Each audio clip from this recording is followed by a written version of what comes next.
The Tree by H.P. Lovecraft. On a verdant slope of Mount Mainolus, in Arcadia, there stands an olive grove about the ruins of a villa.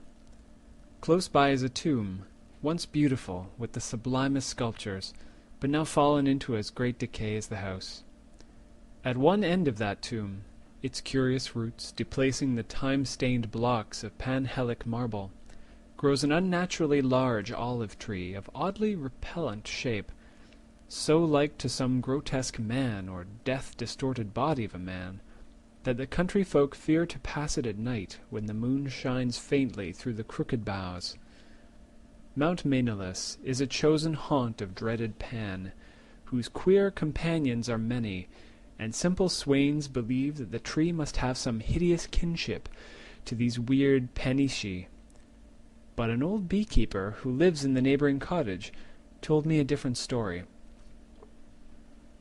Many years ago, when the hillside villa was new and resplendent, there dwelt within it the two sculptors Kalos and Musides.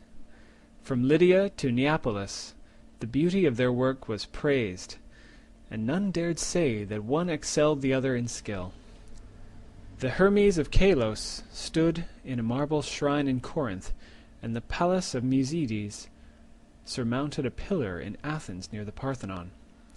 All men paid homage to Kalos and Musides, and marveled that no shadow of artistic jealousy cooled the warmth of their brotherly friendship. But though Kalos and Musides dwelt in unbroken harmony, their natures were not alike. While Musides revelled by night amidst the urban gaieties of Tegea, Kalos would remain at home, stealing away from the sight of his slaves into the cool recesses of the olive grove. There he would meditate upon the visions that filled his mind, and there devise the forms of beauty which later became immortal in breathing marble. Idle folk, indeed, said that Kalos conversed with the spirits of the grove, and that his statues were but images of the fauns and dryads he met there, for he patterned his work after no living model. So famous were Kalos and Musides that none wondered when the tyrant of Syracuse sent them deputies to speak of the costly statue of Tyche, which he had planned for his city. Of great size and cunning workmanship must the statue be, for it was to form a wonder of nations and a goal of travelers.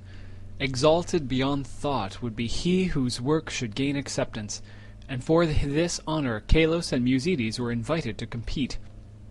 Their brotherly love was well known, and the crafty tyrant surmised that each, instead of concealing his work from the other, would offer aid and advice, this charity producing two images of unheard-of beauty, the lovelier of which would eclipse even the dreams of poets. With joy the sculptors hailed the tyrant's offer, so that in the days that followed their slaves heard the ceaseless blows of chisels. Not from each other did Kalos and Musides conceal their work, but the sight was for them alone. Saving theirs, no eyes beheld the two divine figures released by skilful blows from the rough blocks that had imprisoned them since the world began. At night, as of yore, Musides sought the banquet halls of Tegea, whilst Kalos wandered alone in the olive grove. But as time passed, men observed a want of gaiety in the once sparkling Musides. It was strange, they said amongst themselves, that depression should thus seize one with so great a chance to win art's loftiest rewards. Many months passed yet in the sour face of Musides came nothing of the sharp expectancy which the situation should arouse. Then one day Musides spoke of the illness of Kalos, after which none marvelled again at his sadness, since the sculptor's attachment was known to be deep and sacred. Subsequently, many went to visit Kalos, and indeed noticed the pallor of his face, but there was about him a happy serenity, which made his glance more magical than the glance of Musides, who was clearly distracted with anxiety, and who pushed aside all the slaves in his eagerness to feed and wait upon his friend with his own hands. Hidden behind heavy curtains stood the two unfinished figures of Tyche, little touched of late by the sick man and his faithful attendant. As Kalos grew inexplicably weaker and weaker despite the ministrations of puzzled physicians and of his assiduous friend, he desired to be carried often to the grove which he so loved. There he would ask to be left alone, as if wishing to speak with unseen things.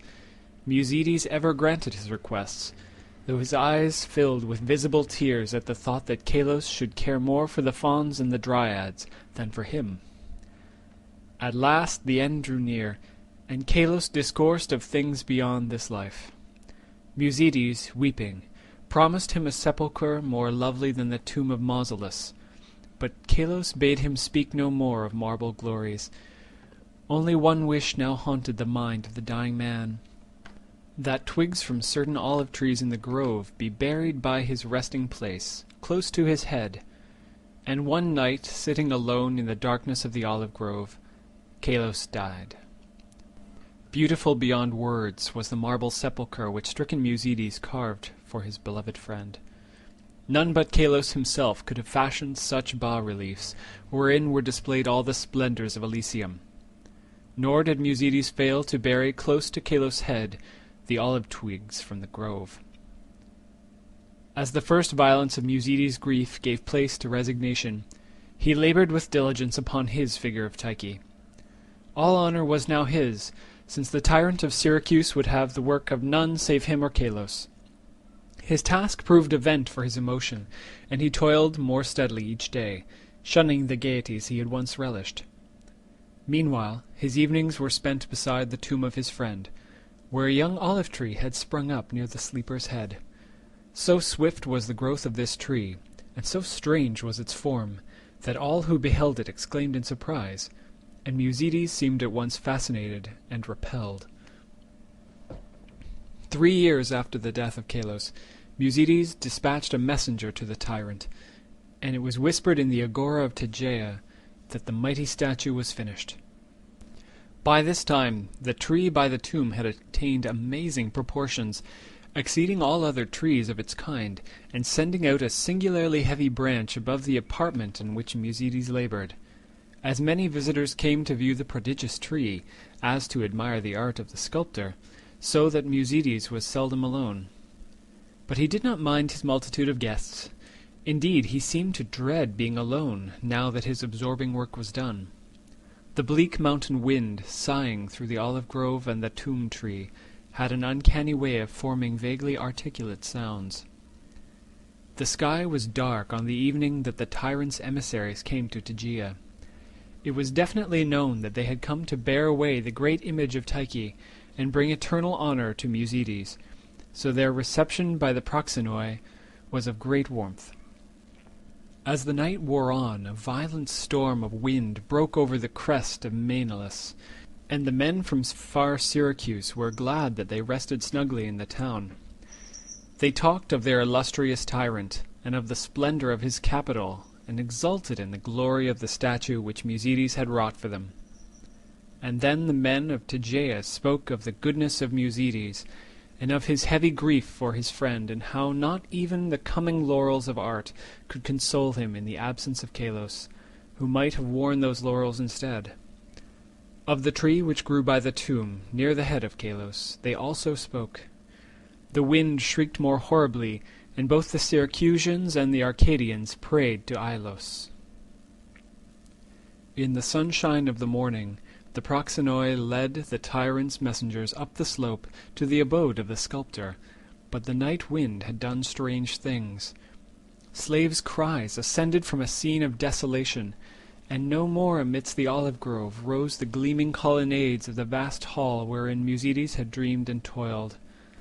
Lone and shaken mourned the humble courts and the lower walls, for upon the sumptuous greater peristyle had fallen squarely the heavy overhanging bough of the strange new tree, reducing the stately poem in marble with odd completeness to a mound of unsightly ruins.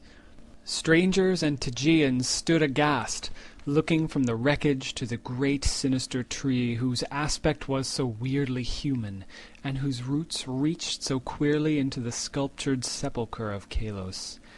And their fear and dismay increased when they searched the fallen apartment, for of the gentle Musides and of the marvellously fashioned image of Tyche no trace could be discovered.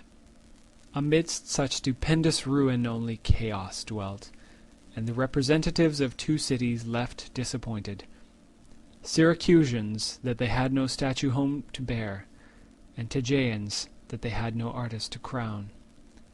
However, the Syracusans obtained after a while a very splendid statue in Athens, and the Tegeans consoled themselves by erecting in the Agora a marble temple commemorating the gifts, virtues, and brotherly piety of Musides. But the olive grove still stands, as does the tree growing out of the tomb of Kalos, and the old beekeeper told me that sometimes the boughs whisper to one another in the night wind, saying over and over again, "Oida, Oida, I know, I know." End of The Tree.